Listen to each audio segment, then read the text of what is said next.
कि एक्साइटेड रे कहि देइछ सेटा गुटिके कहवा बंद कर दियो गोटे किन्नर संप्रदाय उपरे तांको गोटे कष्ट आसुची आमे काहाको कष्ट देकी आमे गोटे डायलॉग कहि आमे काहेकि माने पब्लिसिटी नवा किसी आवश्यक नहीं ता माने हमर किसी क्वालिटी नहीं आमे कलाकार हमर किसी क्वालिटी नहीं आमे काहाको छका कहबा काहाको हिंजरा कहले जे आमे हाईलाइट हे जिबा सेटा नुहे से तांकर भूल को संशोधन करे बोली मोर आशा और विश्वास आ मु कहबी जे काहाको क्षमा मागी देला हमर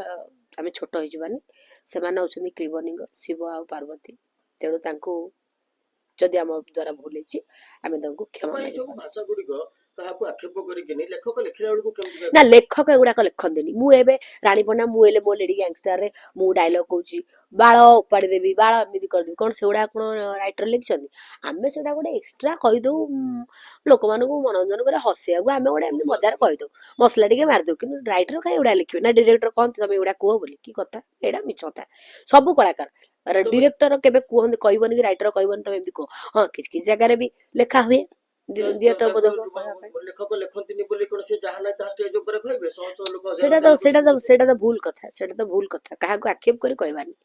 आमे एमिति कथा कहबा हसेबा कथा कहबा କିନ୍ତୁ काहाको केमति आक्षेप करी ମୀରା ପରିଡ଼ା ସେଇ ଏଇ ଆଲିଗେସନ ଟା ଲଗେଇ ସାରିଲା ପରେ ତାଙ୍କୁ କହି ସାରିଲା ପରେ ବି ସେ ମୁହ ଖୋଲୁନାହାନ୍ତି ଏବେ ପର୍ଯ୍ୟନ୍ତ ମୁଁ କହିବି ଯେ କାହ୍ନା ଭାଇ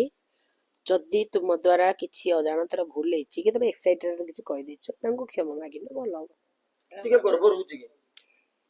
ଯାତ୍ରାର ପ୍ରାୟ କଳାକାରଙ୍କର ଭାରି ଇଗୋ ଆଉ ଆଟିଟ୍ୟୁଡ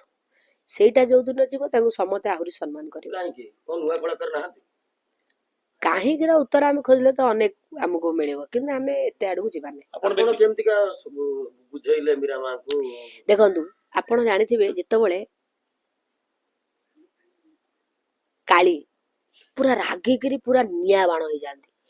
ତାଙ୍କୁ ଏକମାତ୍ର ଲୋକ ହଉଛନ୍ତି କିଏ କହିଲ ଶିବ ବୁଝେଇ ପାରିବେ ସେମିତି ମୁଁ ଗୋଟେ ଏକ୍ସାମ୍ପଲ ଦେଲି ତେଣୁ ଗୋଟେ ମା ରାଗିଛି ମାନେ ତାର ସନ୍ତାନ ହିଁ ତାକୁ ବୁଝେଇ ପାରିବ ଆଉ ଗୋଟେ ସନ୍ତାନ ରାଗିଛି ମାନେ ମା ହିଁ ବୁଝେଇ ପାରିବ ଆପଣଙ୍କୁ ଝିଅ ବୋଲି କହନ୍ତି ଝିଅ ବୋଲି କୁହନ୍ତିନି ସିଏ ମତେ ଝିଅର ମାନ୍ୟତା ବି ଦେଇଛନ୍ତି କଥା ରଖିଲେ ସେ ନିହାତି ଭାବରେ ମୁଁ ତାଙ୍କୁ କହିଛି କଳାକାରର ପେଟ ପାଟଣା କଥା ମା ରାଗଟାକୁ ଟିକେ କଣ୍ଟ୍ରୋଲ କର ଏବଂ ତୁମର ପଦିଏ କଥା ତୁମର କିଛି ଉଗ୍ର କାର୍ଯ୍ୟକ୍ରମ ପାଇଁ ବୋଲି ମାଲିକ ଉପରେ ପ୍ରେସର ହବ କମିଟି ଉପରେ ପ୍ରେସର ହବ କଳାକାରଟିଏ ଇଏ ହେଇଯିବ ଆମେ ତାଙ୍କୁ ଫାର୍ଷ୍ଟ ଟାଇମ ଦବା ୱାର୍ଣ୍ଣିଂ ଦବା ତାପରେ ଯଦି ସେ ଭୁଲ କରିବେ ଆମେ ମଞ୍ଚ ଉପରେ ଚଢିବା ପିଟିବା ପକେଇବା ସେ ଯଦି ଲଢୁଛନ୍ତି ପୁରା କିନ୍ନର ସମାଜ ପାଇଁ ଲଢୁଛନ୍ତି ନିହାତି ଭାବରେ ମୁଁ ତ ମତେ ବି ତ ଖରାପ ଲାଗୁଛି ତାଙ୍କୁ କେମିତି ଖରାପ ଲାଗିବନି ସେମାନେ ସିଏ ପୁଣି ଅଲ ଓଭର ଓଡିଶାର ଏତେ କିନ୍ନରଙ୍କର ହଉଛନ୍ତି ମେନ୍ ମୁଣ୍ଡି ଆପଣ ପୁଣି ଗୋଟେ କଳାକାର ରଖିଛନ୍ତି କିନ୍ନର ମୁଁ ପୁଣି କଳାକାରଟିଏ ରଖିଛି ମୁଁ କହିନଥାନ୍ତି ମୁଁ କହିଲି ଏଇଥିପାଇଁ ମୁଁ ଏ ବିଷୟରେ ବି ମନ୍ତବ୍ୟ ଦେବାଟା ଉଚିତ ହେଇନଥାନ୍ତା ମୁଁ ଏଇଥିପାଇଁ ଦେଲି ପ୍ରଥମ କଥା ମୁଁ ହଉଛି ଗୋଟେ ମାଲିକ ମୁଁ ବି ଗୋଟେ କିନ୍ନରଟାକୁ ମୁଁ ମୋ ଅନୁଷ୍ଠାନରେ ହିରୋଇନ କରିଛି ରଖିଛି କାଲି ସକାଳେ କଣ ସୁବିଧା ଅସୁବିଧା ହବ ସେ କିନ୍ନର କହିବ ଯଦି ତମେ ମୋ କିନ୍ନର ସମ୍ପ୍ରଦାୟକୁ ତମେ ସପୋର୍ଟ କରୁନ ତାହେଲେ ମତେ କଣ ସପୋର୍ଟ କରିବ ତେଣୁ ମତେ ନିହାତି ଭାବରେ